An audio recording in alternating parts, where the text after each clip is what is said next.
Thank you everybody for coming. Appreciate you jumping on our Halloween catch up, DEA catch up. We just wanted to make today kind of fun.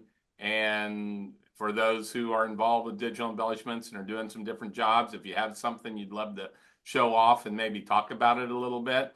I know Ryan's got something that he was involved in or is involved in right now because they're doing an open house, just a little advertising for Harrison Bruno. December 5th, is that right, Ryan? That December is 5th. correct. Yeah, we're doing an open house December 5th and kind of just inviting everyone to come on in, see what we're doing. And, we'll have the ZRX up and running. We're going to be doing some uncoated stocks and doing embellishments on it. So, like, one thing we're doing right now for it is our open house invites. Yeah. We basically just got a bunch of fun foil here and, we're testing out a few different things between, soft touch coating, matte coating, but we're really kind of trying to push what the boundaries are with uncoated media and being able to digitally embellish on that without the need for lamination or anything like that, so that you can still feel those nice warm fibers of the paper. So we're really excited. We're doing a lot of fun things. I'll be Why don't there. you, if you don't mind, Ryan, talk a little bit about that specific job. Just how you're doing it, or with the process, the first stage, Mhm. and how it's put together. So I mean, this is a single pass, right? We just have that silver foil on here. I think we're actually going to end up doing gold foil at the end of it all. But it's a single pass, right? So we got it printed on an indigo, and then it's on uncoated media. Spencer, do you remember what this one was offhand? I want to say it was a Pretty standard GPA uncoated media. yeah. And so what we basically do is, we have the ZRX has a flood coating unit at the very front end of the machine, and then from there it goes on to the digital embellishment stages. So it's a single pass. It goes through the flood coater, whether that be soft touch, matte, whatever it is, and then it passes through the digital embellishment unit and finally off to the foil unit, and that's pretty much it. So single pass, we don't have to worry about taking it to a secondary machine or anything like that. It just goes straight through. Yeah, I think that's to me that's super cool, and you're saving both time and costs with not having to put a laminate down, soft touch laminate or That's whatever it is. There's some real savings in that. And one other thing, real quick on that unit, somebody's purchases that your unit, they could use it just for flood coating too, like for jobs that come in and you just want to do a UV or aqueous flood on it, then they can use it for that. And then of course you have the ability to do the digital uh, coating and digital foil with it as well. Yeah, absolutely. Nice. It's multiple machines in one, which is great because, like, yeah, there's Yeah. going to be jobs where you don't want to digitally embellish something. And that's when we can crank up the machine to its full speed when it comes to coding, right? Right. So our standard ZRs, the ZRX is going to match that speed when it comes to coding capabilities, whether that be AQ, UV, soft touch, matte, all that good stuff. This And is something that that's what's really versatile about it. No, this no, is okay. something that just is kind of hitting me.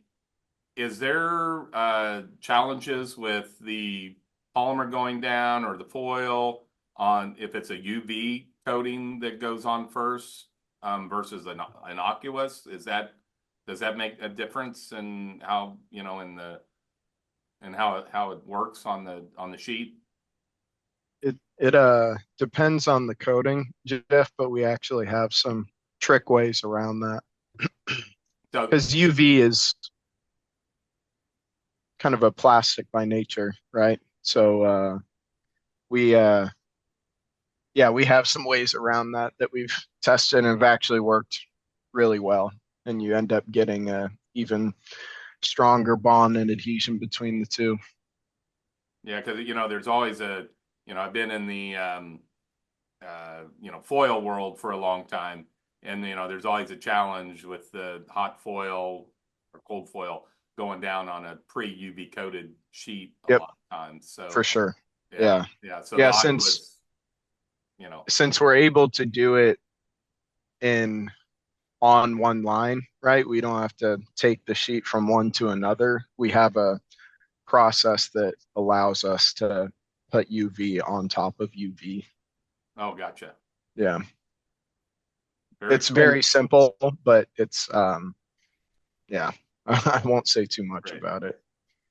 The cool thing, we were talking about this a little bit earlier, but the cool thing is it's just it's opening more doors for experimentation and trials of what's possible, right? Like Matt was talking this morning on, well, what would happen if we did this? What would happen if we did that? About the disco ball, right? And Right. he came up with something phenomenal with that. And it's a very similar kind of excitement that we get here when we're like, well, what if we try this? What if we do that? Well, let's try this order of operations. And that's where we're just getting so excited and enthusiastic about, well, what can we do next? So Yeah. it just adds more layers here, which is so fun to play with. Great. Super cool.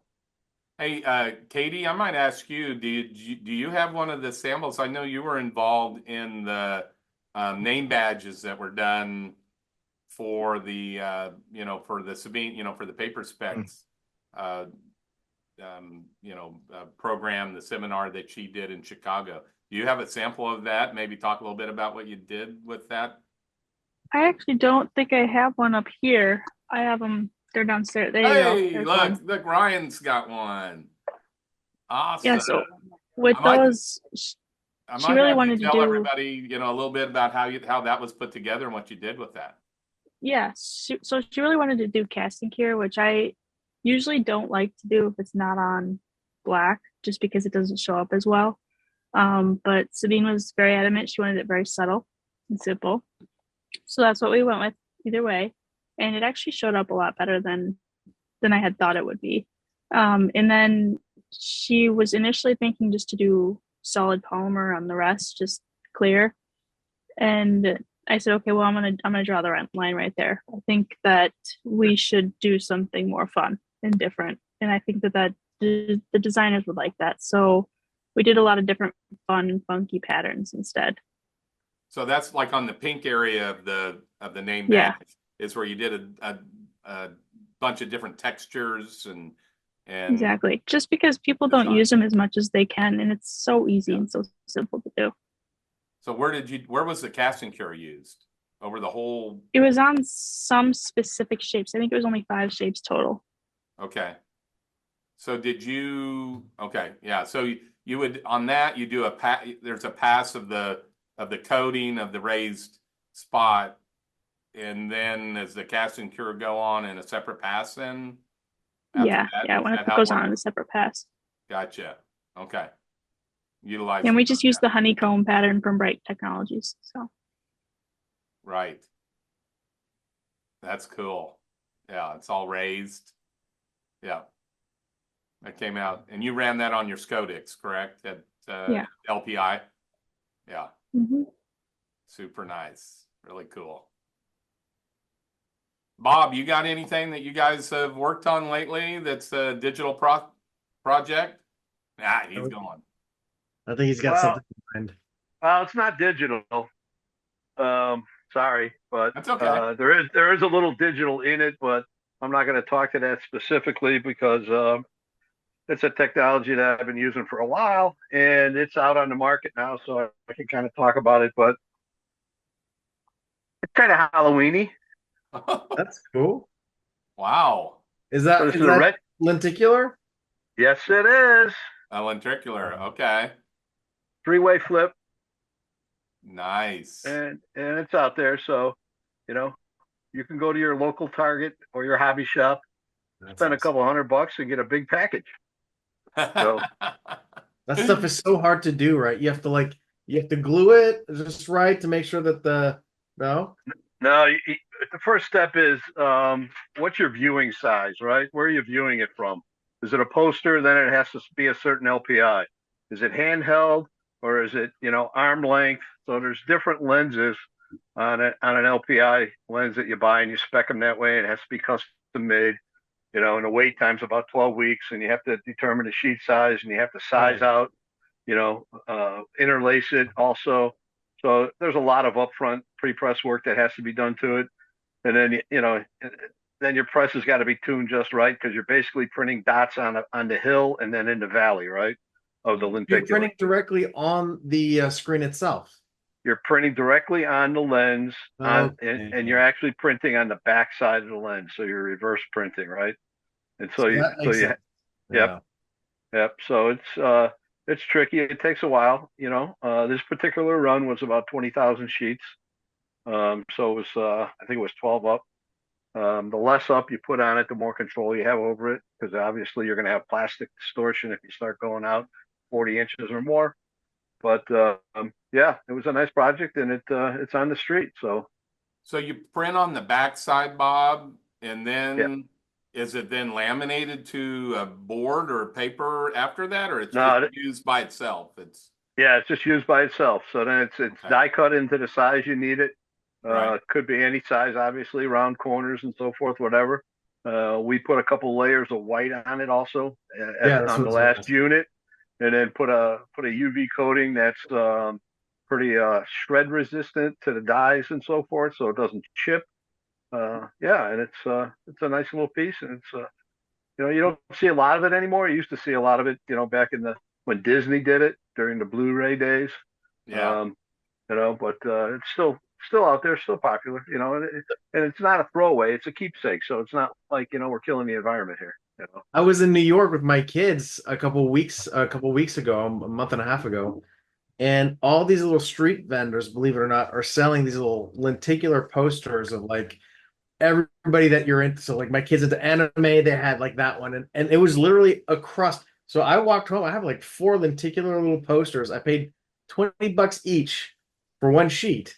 And it's like my kid's favorite thing in the rooms right now. So it's coming back. I saw it all over the place. And the reaction from the young kids were really, really strong. So that's a positive thing. Yeah, so it's big in some trading cards and some other things, obviously. So and there's 2 of them, right? There's depth and there's flip. So you got to be particular what you're looking for, find out what the customer actually wants. What do you have to be at, like minimum 600 DPI, no, or LPI? Yeah. Oh yeah, you gotta. Yep. You gotta be able to interlace it to whatever lens you're gonna use. So it could be anywhere from a 27, which would be like a poster, up to a 180 LPI that's really fine, right? Almost FM screening that would be like in your hand, right? That you would hold right here. Yeah.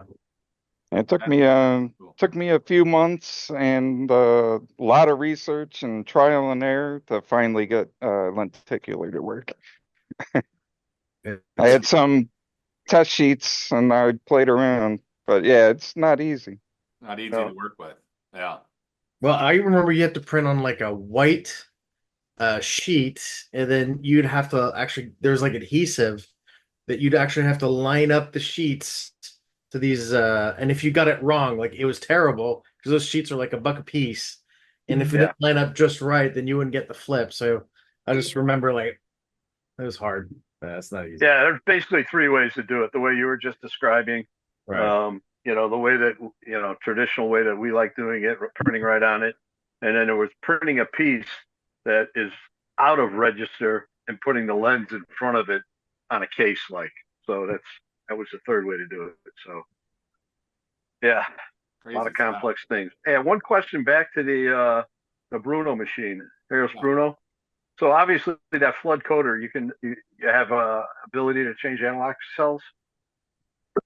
Yep. Yeah, we have a pretty quick and easy analog changeover process. I mean, day to day, or I shouldn't say day to day, but just here in our demo room, where we have everything right now from like 3 BCM up to about 35 right now. That it's kind of our standard work and turn, but just 4 bolts. Oh, nice. Yeah, easy to lift out. What size diameter is it? I would have to check on that. I can't remember what the diameter is offhand. Got it. Yeah. Got it.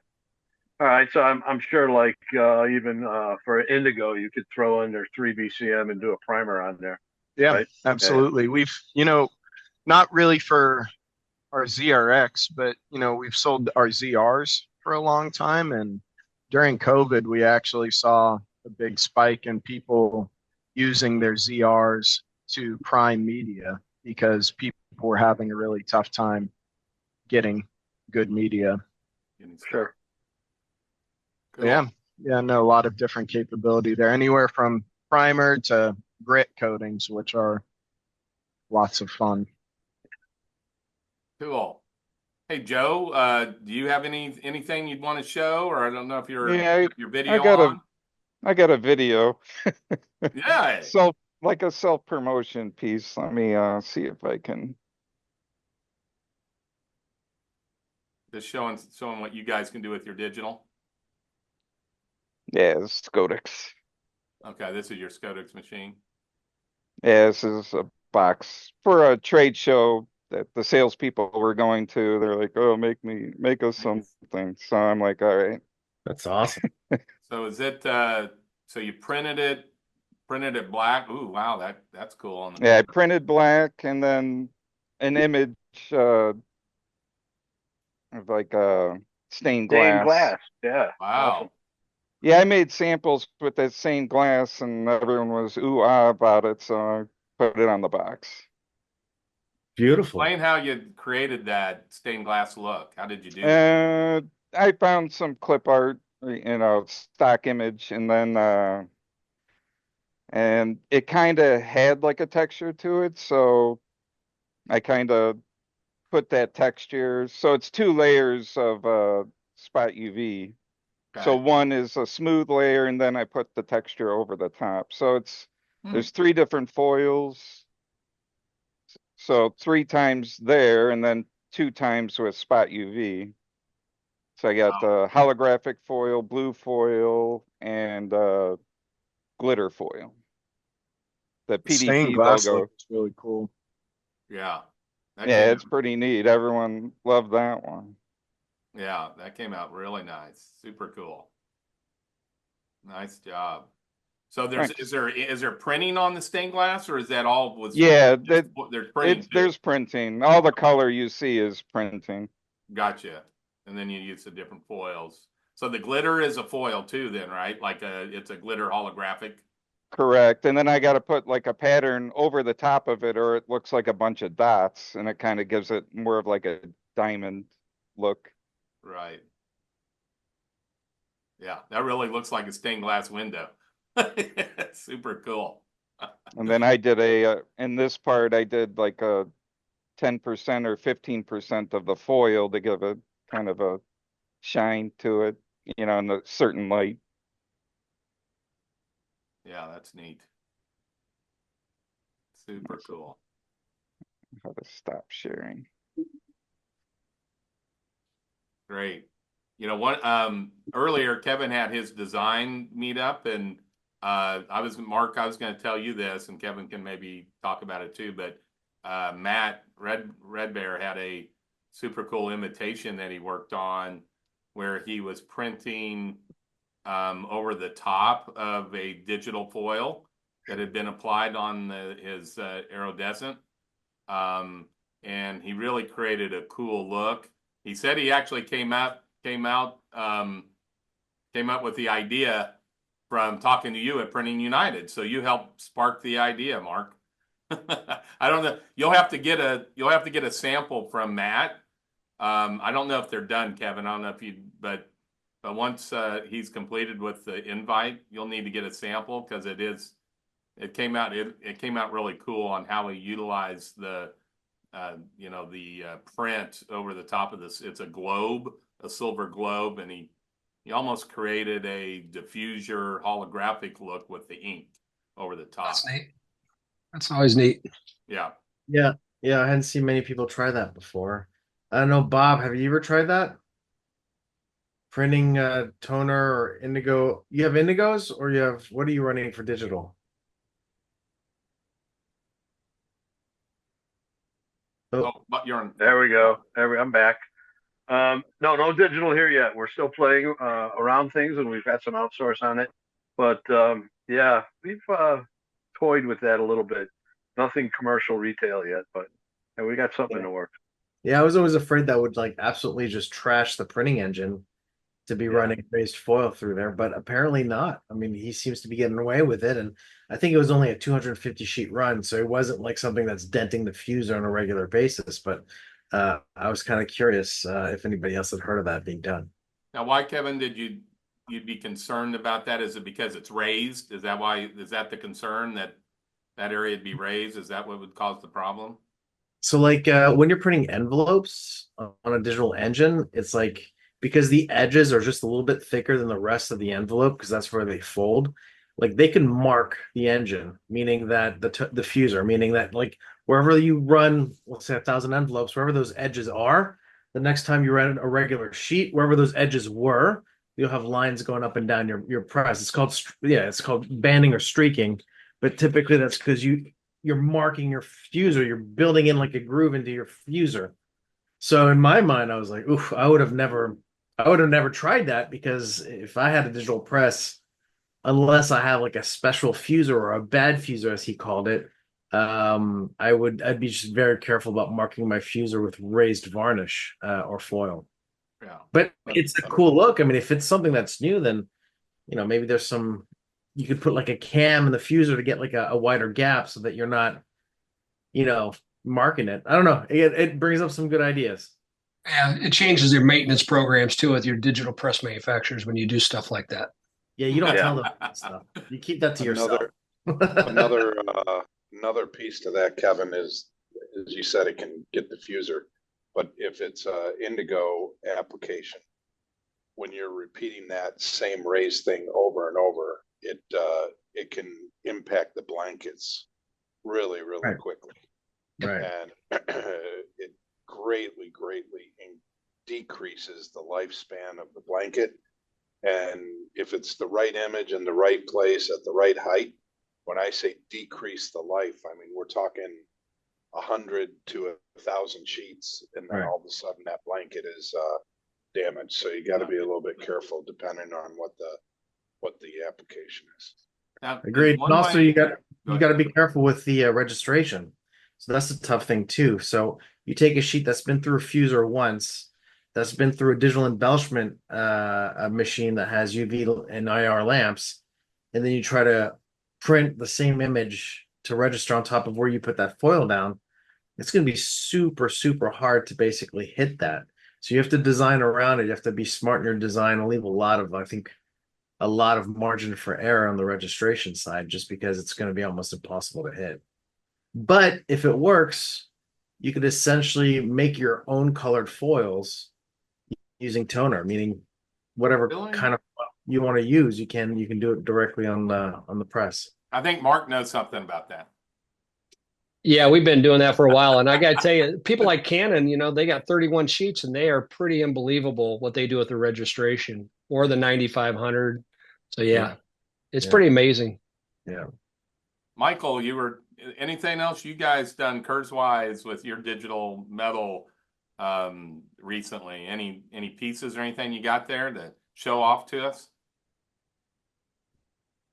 Hope you're on mute. Your mute's on. There you go. Got it? Yep. We will see if this works or not. It's a little bit wonky how I'm going to try and do it, but we'll see.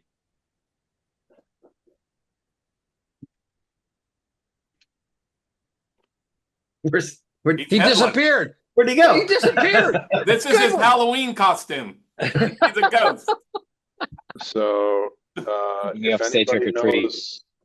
if anybody knows quickly where I would go to get rid of the background, Anybody know how to do that?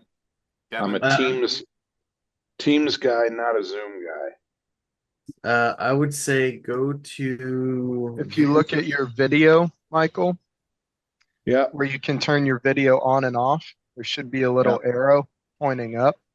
Yeah. And you could, it's, hit video settings. choose virtual background, and then you just disable your background. Okay, there you go. There we go. Nice. Thank you. So, let's see if we can get the, this was what we were running in Drupa. So several pieces that were done with cold transfer, and then it was CMYK print over the top of it. And then we took 3D, and you can see there's a variable image amongst the different cards, where it's just a gloss UV effect, and then some super tight embellishment then to register around all of the pieces. And then, you know, very recognizable stars. Michael Jordanian. Michael Jordanian. Michael Trout. Tiger Woods. So yeah, this got really good feedback at Drupa. So the cold, and then go ahead. The cold foil was done prior, and then you guys did it on your inkjet technology with the inside the those tight areas on the emblem and so forth. Yeah, and the spot gloss. So, you know, when you look at Jordan there, all around him, you can see that there's a clear gloss texture over the top of the whole card. Yeah. So that was done in line with our 3D, but then also some of anything that you see as an embellishment, which is that copper colored. Anywhere you see a copper color there, that's all a metallic 3D raised texture piece. Gotcha. Cool. And then on the web side of things, this is actually a customer piece. I wish I could think up things like this, but here what they're doing is they're taking a silver metallic substrate, so you can tell over on the side, on that side, you can see that silver metallic. That's actually the base material that they started with. So it's overprinted with black and also CMYK on that silver metallic. And then you can see the wood grain type look inside. That's the 3D varnish. Tactile varnish that's there. Yeah. There's a metallization that takes place, which is again that copper color that you see. And then all of the jewels that have the different color and texture over them, that's registered clear gloss UV over the top of the colors. So you can see, like in the head of the duck, you can see that UV texture over the green print. That's how you get what looks to be like the jewels. Some of it is just the silver substrate coming through, and then with that texture, gives it that jeweled effect. But then anything that's copper colored, that's actually a metallic decoration there. Those are cool. Was that done like on your roll to roll inkjet technology? Right. So